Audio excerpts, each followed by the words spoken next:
Hi, my name's Karen and I work for Cernit, a polymer clay manufacturer based in Belgium, distributed throughout the UK by Clayground. In today's video, I'm going to be showing you how to create a very simple flower cane. Okay, let's make a flower cane. We're going to be making a flower cane that looks like this one. The word cane means a two-dimensional design inside a three-dimensional roll, and this design goes through all the way through from end to end. So what I've started off with is a packet and a half of Cernit. These will create the petals, and what I've done to start with is I've cut the Cernit into 5 equal parts and I've rolled them into 5 sausages.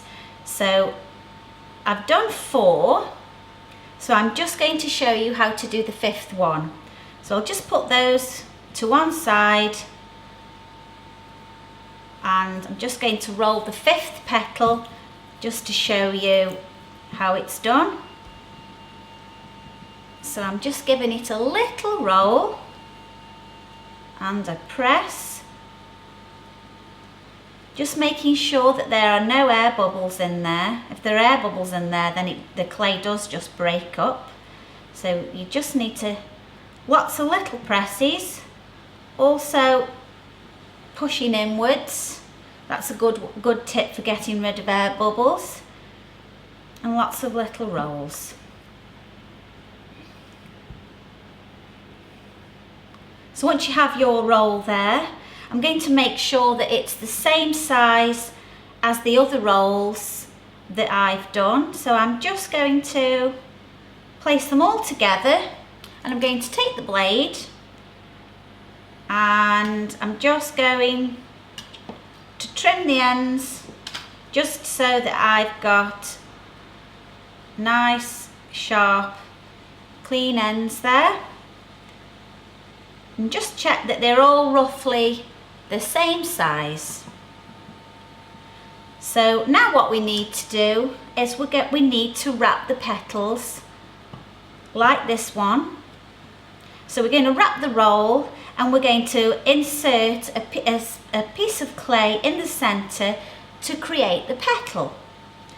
So I'll just put that one to one side, and what I've done is I've rolled through on the number 5 setting on the pasta machine some red clay, and I'm going to wrap each white sausage in the red clay.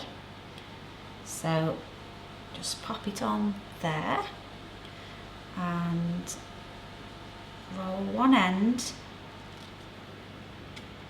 and then just rock forwards and back, and there should be a faint line along the clay, and that gives you a good guide, if you like, as to where to cut the clay. It's not accurate, but it just gives you a rough guide. So I'm going to cut the clay and just put those 2 edges together. Again, just lots of little rolls. You don't want to do anything quickly because you will create air bubbles in the cane. So it's all little movements when rolling and pressing the cane. So I've got my roll there, and now I'm going to create this line down the centre of the petal. And what I'm going to do is I'm going to take the blade and I'm just going to take the blade and make a cut down the centre, but not all the way down the centre, just about halfway. So then what we have is a gap there. We have a gap there, ready for me to insert a slither of clay. So I've taken a slither of clay there from the piece that I originally rolled out to wrap the roll. So I'm just going to put that just slot it inside, and then I'm going to close the roll again, giving it lots of little presses, and then just with the knife, just trim off the ends there.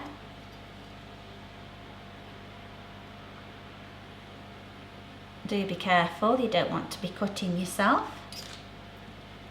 Just remember as well, when you actually start the cane and you cut your white into 5 sections, I forgot to say, just remember to condition the clay, because the conditioning of the clay is important.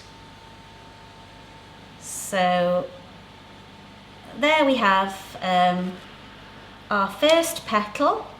I've made the others ready. So what we've got now is 5 petals all ready to arrange around the centre of the flower. So the centre of the flower is a yellow piece of clay that I've rolled into a sausage and I've cut at the ends. So the yellow piece is the same length and the same width as the petals.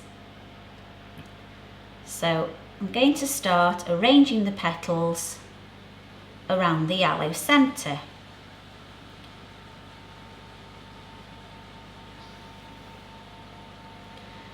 So just giving them a slight press, not too much. You don't want to press too much, because we're going to insert some more clay in the gaps, so we need those gaps to be there. So there's your flower, and now what we're going to do is fill in all these gaps around the flower. So what I've started with is some red. Just squeeze into a ball and roll out into a thin sausage. So there's lots of rolling and stretching and pinching. If I was just to roll, then you would create air bubbles in there and it would just break. So it's lots of little rolls, lots of pinching and lots of stretching. So I need 5 of these again. And what I've got there is a sausage, a thin sausage, that I'm then going to press along the top to create a sort of pyramid shape. If you think Toblerone, then you've got the right shape there. So I've pinched all the way along the top. I'm just going to trim off the edges, and what I'm going to do is I'm going to insert each one into each ridge on the flower. So the pointed end sits nicely into the ridge, like so. Just give it lots of little presses all the way around there. Just one more to go. As you can see, the flower's taking shape now. So there we have your flower, and there's just one last thing to do, and that's to wrap the whole of the cane in some more red. I thought I'd got it already prepared, but I haven't. So I'm just going to very quickly roll through the pasta machine. Just need to give it a little bit of a press there. So I use the number 5 setting on the pasta machine, if you're using the pasta machine, that is. You can use a roller, but you wouldn't get the same results using a roller as you would the pasta machine. So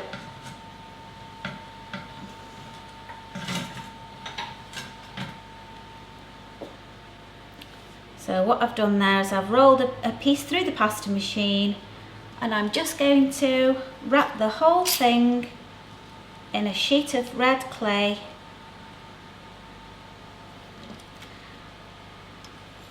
and I'm going to squeeze all together.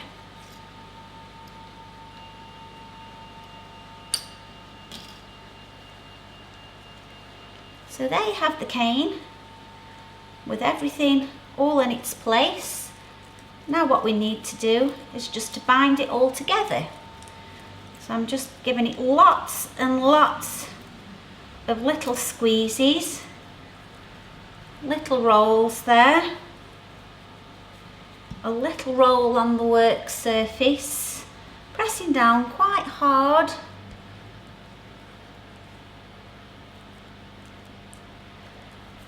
As you can see, the ends all go a little bit messy, and you think that you've lost the design by squeezing it together, but once you take the knife and you cut the end off, you'll see that actually the design is still there.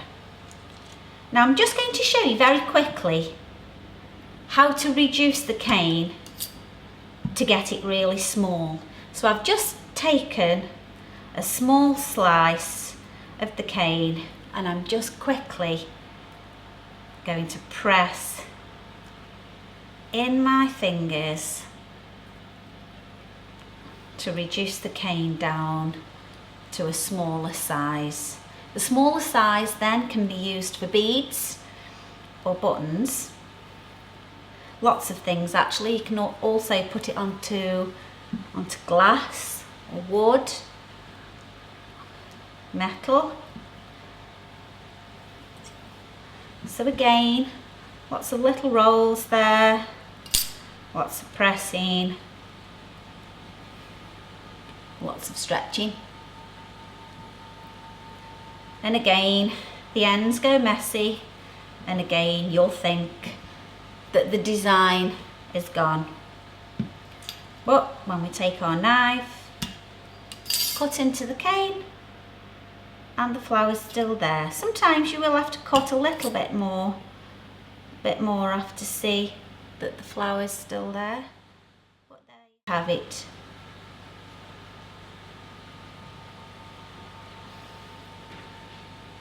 And there's your flower cane.